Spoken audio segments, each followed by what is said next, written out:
ಧಾರವಾಡ ಜಿಲ್ಲೆಯ ಹಳ್ಳಿಗೇರಿ ಗ್ರಾಮ ಪಂಚಾಯತ್ಗೆ ನೂತನವಾಗಿ ಉಪಾಧ್ಯಕ್ಷರಾಗಿ ಶ್ರೀಮತಿ ಸುಭದ್ರಾ ಮಾರುತಿ ಕಾಕೋಳ ಅವರು ಉಪಾಧ್ಯಕ್ಷರಾಗಿ ಆಯ್ಕೆಯಾಗಿದ್ದಾರೆ.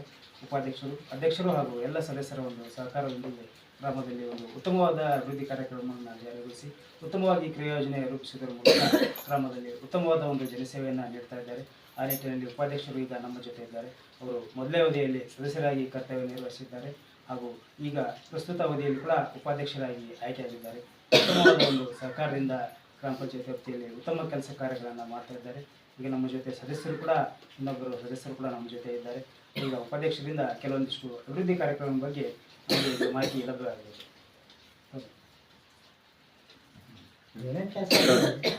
ಮಾರುತಿ ಕಾಕೋಳ ಸುಭದ್ರಾ ಉಪಾಧ್ಯಕ್ಷರು ಮೊದಲು ಸದಸ್ಯರಿದ್ದು ರೀ, ಈಗ ಉಪಾಧ್ಯಕ್ಷರಾಗಿ ಒಂದು ತಿಂಗಳು ಆಗ್ತದೆ ಅಷ್ಟು. ಈ ಜಲಜೀವ ಮಿಷನ್ ರೀ ಮತ್ತು ಈ ರೋಡು ಮಾಡ್ಯಾರ ಒಂದಿಷ್ಟ ಸಿಸಿ ರೋಡ್ ಮಾಡ್ಯಾರ. ಮತ್ತು ಈ ಜನದ ಎಲ್ಲರೂ ಕೇಳ್ತಾ ಇರ್ತಾರೆ, ಮತ್ತು ಇದು ಅದು ಮಾಡಿಲ್ಲ ಇದು ಮಾಡಿಲ್ಲ ಅಂತಿರ್ತಾರೆ. ಮತ್ತು ಮಾಡಬೇಕ್ರಿ, ಆದ್ರೆ ಇನ್ನೂ ಏನು ಅಭಿವೃದ್ಧಿ ಬಂದಿಲ್ಲ ರೀ ಎಲ್ಲಿಂದ ಭಾಳ ಏನು. ಆದ್ರೆ ಕರೆಂಟ್ ನೀರಂತೂ ಕೊಟ್ಟಾರೆ, ಜಲಜೀವ ಮಿಷನ್ ಆಗೈತೆ ರೀ. ಮತ್ತೇನು ದೊಡ್ಡ ಕಾರ್ಯಕ್ರಮದ ಏನು ಬಂದೇ ಇಲ್ಲ ರೀ. ರೋಡ್ ಅಂತೂ ಅಡ್ಡಾಡಕ್ಕೆ ಬರಂಗಿಲ್ಲ. ಈಗ ರೋಡ್ ನೋಡ್ಕೊಂತ ಹೋಗಿರ್ಬೇಕಾದ್ರೆ ನೀವು ಗೊತ್ತಾಗತ್ತೆ ನಿಮಗೆ. ರೋಡ್ ಈಗ ಮಳೆಗಾಲದಾಗಂತೂ ಅಡ್ಡಾಡಕ್ಕಂತೂ ಇದನ್ನ ಇಲ್ರಿ ಒಟ್ಟ. ಆದ್ರೆ ನೀವು ಅಧ್ಯಕ್ಷರಾಗಿಂದ ಸುಧಾರಣೆ ಮಾಡ್ತೀರಿ? ಹ್ಞೂ ಮಾಡ್ಬೇಕ್ರಿ, ಮತ್ತು ಮಾಡ್ಬೇಕ್ರಿ. ಜನಸೇವೆ ಮಾಡ್ಬೇಕಲ್ರಿ, ಮಾಡ್ಯಾರಂದ್ರೆ ಅವರು.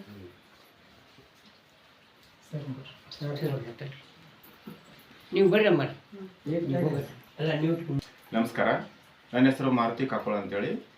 ನಾವಿಲ್ಲಿ ಕುರುಬ ಸಮುದಾಯದವರು. ಆದರೆ ನಮ್ದು ಒಂದೇ ಮನೆಯಲ್ಲಿ ಇಲ್ಲಿರೋದು. ಅದ್ರ ಜನ ನಮ್ಮನ್ನ ಬೆಂಬಲ ಮಾಡಿ ಆರಿಸಿ ತೊಗೊಂಬಂದಿದ್ದಾರೆ. ನಮ್ಮ ಮಿಸಸ್ವರಿಗೆ ನಾವು ಕೂಡ ಸಪೋರ್ಟ್ ಕೊಟ್ಟಿದ್ದೀವಿ. ಊರಲ್ಲಿ ಅಭಿವೃದ್ಧಿ ಕಾಮಗಾರಿಗಳು ಮಾಡ್ಬೇಕಂತ ನಮ್ಮ ಮನಸ್ಸಲ್ಲಿ ಭಾಳ ಆಸೆ ಇದೆ ರೀ. ಸಾಲ ಸುಧಾರಣೆ ಆಗಲಿ, ರೋಡ್ ಆಗಲಿ, ಕರೆಂಟಿಂದ ಆಗಲಿ, ಏನೋ ಒಂದು. ಈಗೇನಾಗಿದೆ ಸರ್, ಅನುದಾನ ಗೌರ್ಮೆಂಟಿಂದ ಜಾಸ್ತಿ ಬರ್ತಾ ಇಲ್ಲ. ಮಣ್ಣೆದ್ದು ಈಗೇನಾಗಿದೆ, ನಾವು ಸಿಸಿ ರೋಡ್ ಮಾಡ್ಬೇಕಂದ್ರೆ MLA ಅವರಿಂದ ಯಾವುದೋ ಅನುದಾನ ಬಂದಿಲ್ಲ ರೀ. ನಿಂಬಣ್ಣರು ಇದ್ದಾಗ ಒಂದಿಷ್ಟು ಹಾಕಿದ್ರು, ಅದಿಷ್ಟು ಮಾಡಿಸಿದ್ವಿ. ಮತ್ತು ಈಗ ಇಲೆಕ್ಷನ್ ಅದು ಸ್ಟಾರ್ಟ್ ಆಯಿತು, ಇನ್ನೂ ಯಾವುದೇ ರೀತಿ ಫಂಡ್ ಬಿಡುಗಡೆ ಮಾಡಿಲ್ಲ.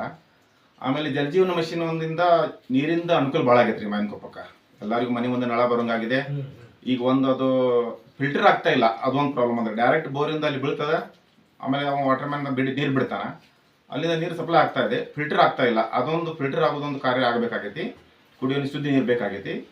ಮತ್ತು ಈಗ ಮುಂದೆ ನಾವು ಈ ಸಿಸಿ ರೋಡ್ ಒಂದು ಹಾಕಬೇಕಂತ NRG ಒಳಗೆ ಹಾಕಿದ್ದಾರೆ. ನಾವು ಆ್ಯಕ್ಚುಲಿ ನಮ್ಮ ಮಿಸಸ್ ಅವರು ನಾವು ಹೇಳಿದ್ವಿ, ಊರಿಂದ ಅಭಿವೃದ್ಧಿ ಆಗದೆ ಹೋದ್ರೆ ನೀನು ರಾಜೀನಾಮೆ ಕೊಟ್ಬಿಡ್ತೀವಿ ನಾವು ಅಂತೇಳಿ ಗಂಡ ಹೆಂಡತಿ ಇಬ್ಬರು ಪಂಚಾಯತಿ ತಿಳಿಸಿದ್ವಿ ನಾವು.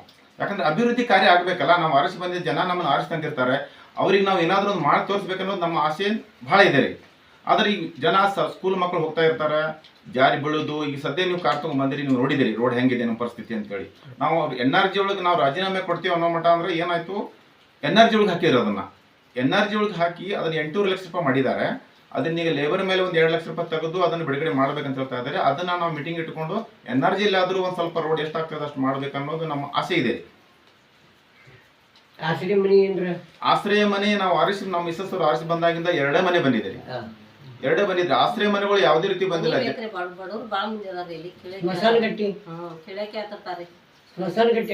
ಸ್ಮಶಾನ ಅಂತೂ ಇಲ್ಲ ಅಲ್ರಿ. ಫಾರೆಸ್ಟ್ ಡಿಪಾರ್ಟ್ಮೆಂಟ್ ಅಲ್ಲಿ ಹೆಣಗಳನ್ನು ಸುಡ್ತಾ ಇದ್ದಾರೆ. ಅದು ಕೂಡ ಸ್ಮಶಾನದ ಯಾವುದೇ ಅಭಿವೃದ್ಧಿ ಆಗಿಲ್ರಿ. ಅದೊಂದು ಅಭಿವೃದ್ಧಿ ಮಾಡಿ, ಯಾಕಂದ್ರೆ ಸ್ಮಶಾನ ಗಟ್ಟಿ ತೀರ್ಕೊಂಡ್ರೆ ಏನು ಅಲ್ಲ ಬರ ಸರ್. ಈಗ ಏನಾಗಿದೆ, ಸ್ಮಶಾನ ನಾವು ಗೌರ್ಮೆಂಟ್ ತಿಳಿಸಿದ್ರಿ, ಸ್ಮಶಾನ ಇಲ್ಲಂದ್ರೆ ಸರ್ವೇನು ಮಾಡ್ಕೊಂಡು ಹೋಗಿದ್ದಾರೆ 1 ಎಕರೆ ಅಷ್ಟು. ಅದನ್ನ ಜಂಗಲ್ ಕಟಾವ್ ಮಾಡಿಸ್ಬೇಕ್ರಿ. ಕಟಾವ್ ಮಾಡಿಸಿ ಸ್ಮಶಾನ ಒಂದು ಹೆಣ ಸುಡ್ಲಿಕ್ಕೆ ಒಂದು ಮನೆ ತರ ಮಾಡ್ಕೊಂಡು ಕೊಡ್ಬೇಕಂತ ಅಭಿವೃದ್ಧಿ ಹೇಳಿದೇವ್ರಿ. ಅದನ್ನು ಯಾರು ಬಗೆಹರಿಸಿಲ್ಲ ರೀ ಯಾರು ಅದನ್ನ. ಮತ್ ಇದೊಂದು ನಮ್ದು ಧಾರವಾಡ ಜಿಲ್ಲೆ ಕೊನೆ ಹಳ್ಳಿ ಆಗೋದ್ರಿಂದ ಯಾರು ಅಷ್ಟೊಂದು ನಿರ್ಲಕ್ಷ್ಯ ತೋರಿಸ್ತಾ ಇದ್ದಾರ್ರಿ. ಮಾಡಿದ್ರೆ ಅದು ಬಿಟ್ರೆ ಕೊನೆ ಹಳ್ಳಿ ರೀ ನಮ್ದು ಧಾರವಾಡ ಜಿಲ್ಲಾದ. ಮತ್ತು ನಮ್ಮ ಊರಲ್ಲಿ ಏನಾಗಿ ಪ್ರಸಿದ್ಧ ಆಂಜನೇಯ ದೇವಸ್ಥಾನ ಇದೆ ರೀ. ಪ್ರತಿ ವರ್ಷ ಜಾತ್ರೆ ಆಗ್ತದೆ ರೀ. 1000 ಲಕ್ಷಗಟ್ಟಲೆ ಜನ ಸೇರ್ತಾರೆ. ಸುತ್ತಮುತ್ತ ಹಳ್ಳಿ ಜನ ಬರ್ತಾರೆ. ಪ್ರಸಿದ್ಧ ಒಂದು ಮಾರುತಿ ದೇವಸ್ಥಾನ. ಆ ದೇವಸ್ಥಾನ ಇರೋದ್ರಿಂದ ಒಂದು ಮಾಯನ್ಕೊಪ್ಪ ಅನ್ನೋದು ಹೆಸರು ಎಲ್ಲ ಕಡೆ ಐತ್ರಿ. ನಿಜ ಹೇಳ್ಬೇಕಂದ್ರೆ ಆಂಜನೇಯ ದೇವಸ್ಥಾನ ಇರೋದ್ರಿಂದ ಸ್ವಲ್ಪ ಅಭಿವೃದ್ಧಿ ಕಾರ್ಯ ಆಗ್ಬೇಕ್ರಿ ನಮಗೆ ಬರ್ತೀವಿ ಕೆಲಸಗಳು. ಎಷ್ಟು ಹಳ್ಳಿ ಬರ್ತದೆ? ಪಂಚಾಯತಿ ರೀ 9 ಹಳ್ಳಿ ರೀ.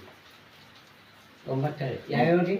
ಈಗ ಇದು ಅಂಬ್ಲಿಕೊಪ್ಪ, ಹೊಲ್ತಿಕೋಟಿ, TR ನಗರ, ದುಪ್ಪರ್ತಿವಾಡ, ಆಮೇಲೆ ರಾಮಚಂದ್ರ ನಗರ, ಮಾಯನ್ಕೊಪ್ಪ, ಗೌಳಿವಾಡ ಒಂದು ಬರ್ತದೆ ರೀ, ಅದೊಂದು ಬರ್ತದೆ.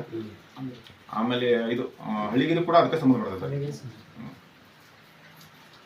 ಇಷ್ಟು ಒಟ್ಟು ಅಭಿವೃದ್ಧಿ ಕೆಲಸಗಳು ಬಹಳ ಕುಂಠಿತವಾಗಿ ಹೋಗ್ತಾ ಇದಾವೆ ಇಷ್ಟೇ. ನಿಮ್ಮಲ್ಲಿ ಬೇಡ್ಕೊಳ್ಳೋದಂದ್ರೆ ಏನು? ನೆಂಬರ ನಿಮ್ಮೊಂದಿಟ್ಟು ಏನ್ರ